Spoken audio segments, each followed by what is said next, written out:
South Indian tiffins చేయగల 2 years experience కలిగిన చెఫ్లు కావాలి. హోటల్ 1977. సో యాక్చువల్గా ఒక చిన్న క్లారిటీ కోసం అడుగుతున్నా సార్ ఈ ప్రశ్న నేను.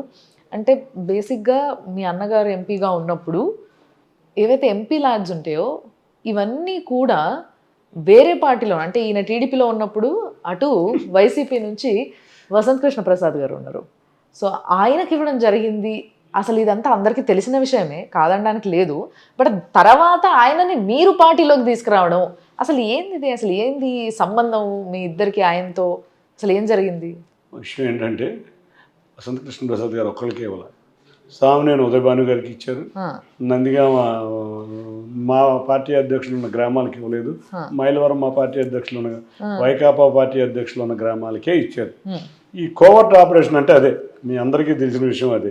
మా నాయకులనేమో ఎండగట్టారు, పక్కన వాళ్ళకేమో పరవాణాలు, అంటే సొంత డబ్బులు కాదు, కేంద్ర ప్రభుత్వ నిధుల్ని పరవాణాలు పంచాడు.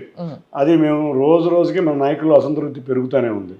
ఈయన ఆలోచించింది ఏంటంటే వసంత కృష్ణ ప్రసాద్ గారికి కూడా ఇచ్చేస్తే ఈయన నిలబడిపోతాడు అని అనుకున్నాడు. కానీ ఆయన ఏమంటాడంటే నాకు అమరావతి కావాలి, నాకు అభివృద్ధి కావాలి, సంక్షేమమే కాదు అభివృద్ధి కావాలి. మీరు గుర్తు సరిగ్గా ఏంటంటే వసంత కృష్ణ ప్రసాద్ గారు సంక్షేమం ఇచ్చాం కానీ అభివృద్ధి కూడా ఏమో చేయాలి, మా పిల్లలకు ఉద్యోగాలు కావాలి, నేను ఈ పార్టీలో ఉండలేను, నేను నుంచోనని కూడా అన్నాడు ఆయన. కాబట్టి ఆయన ఏ రోజు కూడా అమరావతి విషయంలో జగన్ రెడ్డి గారిని ఏ రోజు కూడా ఆయన సపోర్ట్ చేయలే. జగన్ రెడ్డి గారికి ఇంకొక కోరిక ఉంది, ఎప్పుడు నువ్వు చంద్రబాబు నాయుడు గారిని విమర్శించవు, నీకు సీట్ నేను ఎట్టా ఇస్తాను, నువ్వు విమర్శించమంటాడు. అది కూడా ఆయనకు నచ్చలేదు. కాబట్టి ఆయన సదుద్దేశంతో మా పార్టీ నాయకుల దగ్గరికి వచ్చినప్పుడు నాకు సీట్ ఇవ్వకపోయినా పర్వాలేదు, నాకు అభివృద్ధి కావాలి, మా ప్రాంత అభివృద్ధి కావాలన్నారు. వచ్చారు, బయటకు వచ్చారు, జాయిన్ అయ్యారు. కానీ కొన్ని లెక్కల వల్ల ఆయన సీట్ ఇవ్వాల్సి వచ్చింది, ఇచ్చాం. ఓకే, సో ఆ విధంగా మీరు తీసుకురావడం జరిగింది పార్టీలోకి, అంటే మీ ద్వారానే ఆయన పార్టీలోకి వచ్చిండ్రు. సరే, ఎవరో ఒకళ్ళు అయితే మాత్రం చూడాలి కదా, ఎవరో ఒకళ్ళని చూసే తీసుకున్నాం. వసంత కృష్ణ ప్రసాద్ గారు, కేశినేని నాని గారు 20 సంవత్సరాల నుంచి ఫ్రెండ్స్. మొన్న కృష్ణప్రసాద్ గారు కూడా అడుగుతున్నారు, 20 సంవత్సరాల నుంచి నేను ఫ్రెండ్సే, ఏ రోజు నేను తను చాలా బాగుండేవాళ్ళం, నన్ను ఎందుకు తిడుతున్నాడు ఈయన అని అడిగాడు. నాకేం తెలుసండి, మీరు 20 సంవత్సరాల నుంచి ఫ్రెండ్స్, మీరే అడగాలండి అన్న. అట్లాగే సుజనా చౌదరి గారిని కూడా నేనేం చేశాను, 2013లో సీట్ నేనే కదా ఇప్పించింది, ఎప్పుడూ కావాలన్నా ఆర్థిక సాయం చేశాను కదా, నన్ను ఎందుకు తిడుతున్నాడు, నేను ఏమన్నా తిట్టానా అంటాను. మా నాయకులకి ఆయనకి అదే తేడా, ఎవరైతే సొంత వాళ్ళుగా భావిస్తారో వాళ్ళని విమర్శించడమే ఆయన చేయు. అంటే ఒకళ్ళు ఎందుకు తిట్టుకుంటున్నారో తెలియకుండా తిట్టుకుంటున్నారా సార్? నిజంగా తెలియట్లేదు. సుజనా చౌదరి గారు ఎప్పుడన్నా నాన్నగారిని విమర్శించడం చూసారా? వసంత కృష్ణ ప్రసాద్ ఎప్పుడన్నా విమర్శించడం చూసారా? ఎందుకు వాళ్ళిద్దరిని విమర్శిస్తున్నాడు ఈయన? అది నన్ను అడగాల్సిన క్వశ్చన్ కాదు, ఆయన అడగాల్సిన క్వశ్చన్. వీళ్ళు ఎప్పుడన్నా మీరు చూసారా? మా నాయకుడు చంద్రబాబు నాయుడు గారిని ఎప్పుడన్నా ఎవరినన్నా విమర్శించారు? లేదా లోకేష్ గారిని తిట్టాడు, లోకేష్ గారు ఎప్పుడన్నా విమర్శించాడా?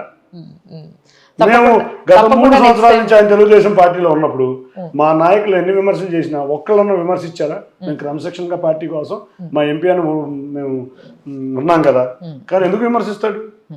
తప్పకుండా నెక్స్ట్ టైం నేను ఆయన కలిసినప్పుడు ఆయన్నే అడుగుతాను సార్. విజయవాడ పార్లమెంట్ నియోజకవర్గాల్లో మ్యాక్సిమం అన్నీ కూడా, అంటే మీరు అమరావతిలో మనము క్యాపిటల్ని ఏర్పాటు చేసుకుందాం అన్న మాట చంద్రబాబు గారు చెప్పిన తర్వాత కూడా ఇక్కడ అన్ని ఆల్మోస్ట్ ఓన్లీ సెంట్రల్ ఒకటి వెస్ట్ ఒకటి వదిలేస్తే మిగతా అన్నీ కూడా వైసీపీయే గెలిచింది. ఎందుకు ఈ ప్రజలకు ఎవరికి ఇష్టం లేదంటారా? ఈ విజయవాడ కాన్స్టిట్యుయెన్సీలోనే ప్రజలకి అమరావతిలో క్యాపిటల్ ఉండడం ఇష్టం లేదంటారా?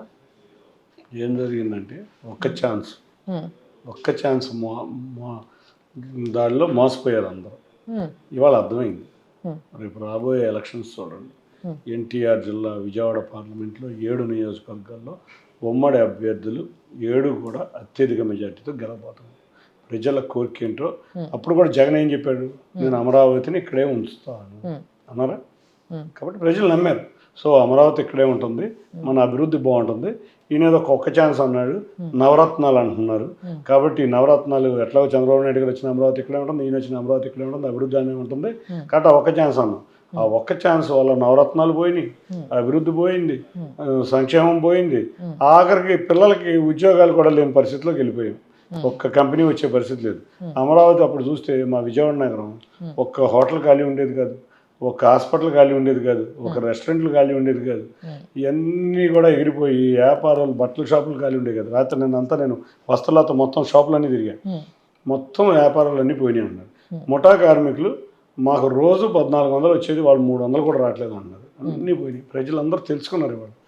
అంటే మనం చేసిన తప్పు మళ్ళీ జరగకూడదు అని అర్థమయ్యే ఇవాళ అత్యధిక మెజారిటీతో మేము గెలబోతున్నాం. ఓకే, చాలా ఫుల్ కాన్ఫిడెన్స్గా ఉన్నారు సార్. యాక్చువల్గా నేను అడిగిన క్వశ్చన్లకి ఇప్పుడు అడగబోతున్న ప్రశ్నలకి అసలు సంబంధమే లేదనుకోండి. బట్ నేను ఇది ఫస్ట్ అడగాల్సిన ప్రశ్న, నాకు ఫస్టే మిమ్మల్ని కలవంగానే అడగాలనుకున్న ప్రశ్నని అది అట్లా అట్లా వేరే మాటల్లో వెళ్ళిపోయింది. ఇప్పుడు లాస్ట్గా అడుగుతున్నాను సార్, మీ ఇద్దరికి అన్నతమ్ములకి వేరు పేర్లు ఉన్నాయి, అయినప్పటికీ కేసినేని నాని, చిన్ని అనే మీరిద్దరు బాగా తెలుసు. మీ అసలు పేర్లు కూడా చాలా తక్కువ మందికే తెలుసు. అసలు దీని వెనక ఏమైనా స్టోరీ ఉందంటారా? ఎందుకు అసలు పేర్లు ఇట్లా? కృష్ణా జిల్లా మొత్తం ఇదే పరిస్థితి ఉంటుంది.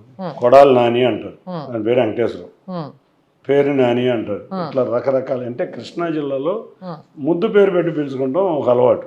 ఆ ముద్దు పేరుని అందరూ అలవాటులో నాని, చిన్ని, ఇంకా ఇట్లా బాబు, ఇట్లా రకరకాల ముద్దు పేర్లతో అలవాటైపోయి ఆ పేరు నుంచి ఈ పేరుకు రావడం మాకు అలవాటైపోయింది కదా, నాని, చిన్ని. మళ్ళీ శివనాథ్ అని చెబితే శివనాథ ఎవరని కొత్తగా ఆలోచిస్తారు. కాబట్టి అదే పేరు అలవాటైపోయింది. తప్పక మేము అందరం మా చిన్నప్పటి నుంచి అలవాటైపోయిన పేరు. మేము ఎప్పుడు కూడా వ్యాపార వర్గం ద్వారా విజయవాడ ప్రజలకు సుపరిచితం కాబట్టి ఆ పేరుని మళ్ళీ మేము మార్చలేకపోతున్నాం. ఓకే ఓకే, సో ఆ విధంగా ఫిక్స్ అయింది తప్పితే వేరేం లేదు ఇంకా దీని ఎండ్ స్టోరీ. కృష్ణా జిల్లా మీరు అన్ని చోట్ల అదే ఉంటుందండి, Krishna, Guntur. So finally sir, మీ ప్రత్యర్థి అయిన మీ అన్నగారికి మీరు ఇవ్వబోయే సవాల్ ఏందో ఒకసారి చెప్పండి, కెమెరాకి చెప్పండి. చేతనైతే నా మీద గెలువు. 7 నియోజకవర్గాల్లో అత్యధిక మెజార్టీతో మేము గెలవబోతున్నాం. చంద్రబాబు నాయుడు గారిని ప్రజలు కోరుకుంటున్నారు. ఇప్పటికైనా కళ్ళు తెరువు.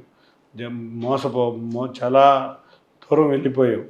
ఎప్పుడు కూడా పర్సనల్గా విమర్శలు చెయ్యొద్దు, పాలసీగా విమర్శలు చెయ్యి.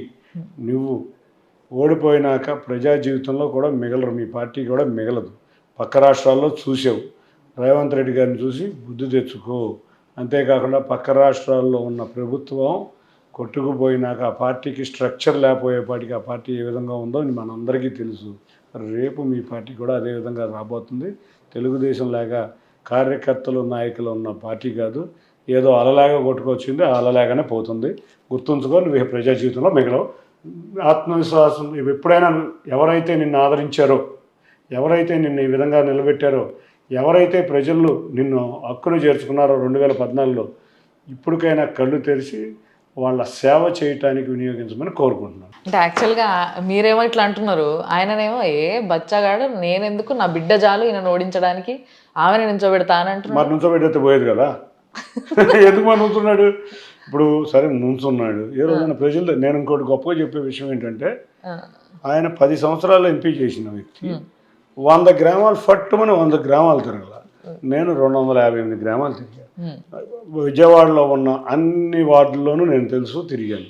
పట్టుమని 10 వార్డులు తిరిగా. 2019 నుంచి అయితే 10 గ్రామాలు తిరగల. ఓకే, ఇంకా ఆత్మవిమర్శ చేసుకుని నేను మరి ఆ 10 మంది ఎవరో ఉంటారు చుట్టుపక్కల, ఆ 10 మంది కూడా పోకుండా ఉండాలంటే ఏం చేయాలి? ఆడు పిల్లోడు చంద్రబాబు నాయుడు అంతా ఫట్ ఎగిరిపోతాడు, లోకేష్ గారు ఇంకో విషయాలు కూడా చెబుతారు. ఇట్లాంటి వాళ్ళు విజయవాడ కృష్ణానది కూడా నేనే తెచ్చా, కనదుర్గం గుడిని కూడా నేనే తెచ్చా అనే చెప్పే వ్యక్తులు, ఇటువంటి వ్యక్తులు. వీళ్ళు రియాలిటీకి చాలా దూరంగా ఉన్న వ్యక్తులు. నిజంగా రియాలిటీగా ప్రజలు ఏం కోరుకుంటున్నారో ఆలోచించు. ప్రజలు వచ్చి అంతకెళ్తే నీకు అర్థమయ్యేది. నువ్వు ఏసీ రూమ్లో కూర్చుంటావు, గోల్ఫ్ ఆడుకుంటావు, నీ సంస్కృతి. నేను ప్రజలతో ఉంటా, ప్రజల కష్ట సుఖాలు తెలుసుకుంటా. కాబట్టి నాకు ప్రజల జీవితంలో ఏం జరుగుతుందో నాకు తప్పకుండా నాకు గట్టిగా తెలుసు మీకన్నా. Okay sir, thank you. నిజంగా విజయవాడ ప్రజలందరి కష్టం ఏదైతే ఉందో అదంతా తీరాలని మనస్ఫూర్తిగా కోరుకుంటున్నాను నేను. మీరు అది తీర్చే వాళ్ళైతే తప్పకుండా వాళ్ళే గెలిపిస్తారు. ఆ రోజు తప్పకుండా నేను మిమ్మల్ని కలుస్తాను.